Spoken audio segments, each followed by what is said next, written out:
Archaeological क्षेत्र में कुछ ऐसे भी क्षेत्र होते हैं जहाँ पर स्थानीय रूप से किसी इंसान से नहीं बल्कि उस क्षेत्र के जो जीव होते हैं उनसे खुदाई के लिए अनुमति लेनी पड़ती है। और ऐसे ही एक क्षेत्र में मैं यहाँ पर उत्तर प्रदेश के एक क्षेत्र में हूँ जहाँ पर इस पूरे क्षेत्र में बिच्छुओं का ही पूरा घर है। समझ लीजिए अभी मैं जहाँ खड़ा हूँ वहाँ पर लाखों बिच्छुओं का पूरा साम्राज्य है। यहाँ पर उनके पूरे घर बने हुए हैं इस तरीके से।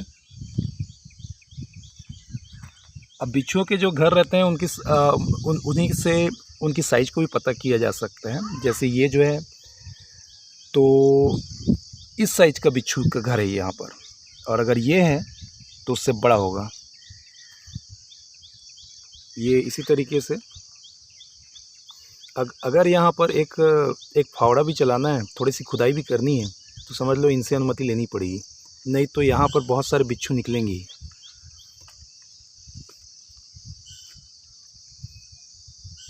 किसी भी बिच्छू के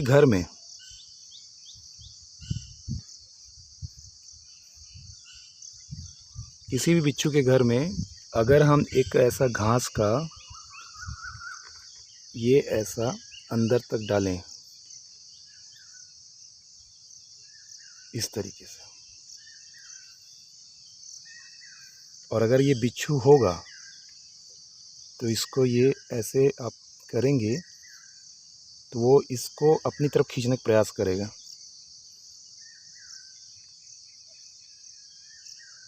इस तरीके से मैंने अभी थोड़ी देर पहले इस बिल में ऐसे अंदर जांचने के लिए प्रयास किया था कि इसमें है कि नहीं है।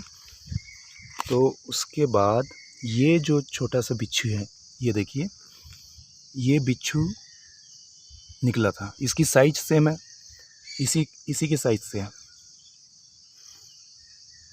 ये छोटा सा बच्चा है बिच्छू का। अब आप सोचिए यहाँ अगर एक मैं फावड़ा भी चला देता हूँ, इतने पार्ट्स को अगर मैं खुदाई भी करूँगा तो यहाँ पर और बिच्छू निकल रही हैं। जब मैं वीडियो नहीं बनाया था तो उस समय मैं यहाँ पर ऐसे अंदर की ओर ऐसे पूरा डाला ये,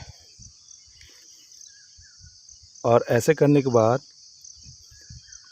ये पूरे जितने तक जाएगा वहाँ पर से ये बिच्छू निकल के ये मेरे साथ आ गया था। ये देखिए। अच्छा, एक ख़ास बात ये है कि बिच्छू जो होते हैं बारिश के समय में बाहर नहीं निकलेंगे। उनका जो घर ऐसा स्ट्रक्चर बना हुआ रहता है कि अन्य जो जैसे कि सांप हो गए या दूसरे जीवों की तरह वो जैसे बरसात में मतलब बाहर नहीं निकलते हैं। अभी मैं इसीलिए यहाँ पर एकदम आराम से खड़ा हुआ हूँ। अगर मैं रात्रि के समय में आऊँगा तो ये जो बिच्छू हैं इसी तरीके से कईयों बिच्छू अपने घर से निकले रहेंगे। थोड़ा सा क्या है, इतनी दूर चलते चलते आया हूँ ना, तो थोड़ा सा सांस भी फूल गया है। लेकिन यहाँ पर आने के बाद जो बिच्छुओं के साथ खेलने में भी थोड़ा सा मज़ा आ रहा है, हालांकि समझने में भी। ये छोटा सा बिच्छू है इसलिए उतना वो नहीं है, बड़ा सा बिच्छू होता तो हालत ख़राब हो जाता मेरा भी। तो इसी तरीके से सभी जगह लास्ट टाइम जब मैं आया था यहाँ पर हमने एक थोड़ा सा सैंपल यानी खुदाई के लिए लिया था, वहाँ पर मैं ले जा रहा हूँ आपको। उस समय भी हम जब खुदाई किए थे तो बहुत सारे बिच्छू निकले थे। अभी आपको बता रहा हूँ, जैसे ये हो गए, ये भी बिच्छू का ही घर है। ये इस तरीके से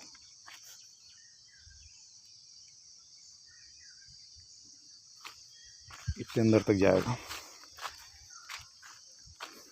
आप बिच्छुओं के बिल से उनकी जो साइज है उसको आप समझ सकते हो। जैसे ये छोटा सा है ये, और ये है उससे भी बड़ा।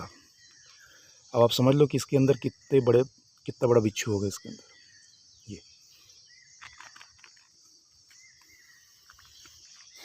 तो ठीक है दोस्तों, अब मैं वीडियो को क्लोज़ कर रहा हूँ।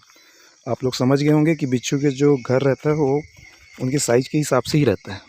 कभी भी जैसे जैसे वो अपनी साइज़ को धीरे धीरे, उनकी जो उम्र होती होगी जैसे जैसे बढ़ते हैं, वैसे वैसे उनकी बिल की साइज़ भी बढ़ते जाती है। तो मेरे को यहाँ से बहुत अंदर और पैदल चलना है और सांस मेरी फूल रही है, इसलिए अब मैं रख रहा हूँ, वीडियो को ऑफ कर रहा हूँ, सॉरी।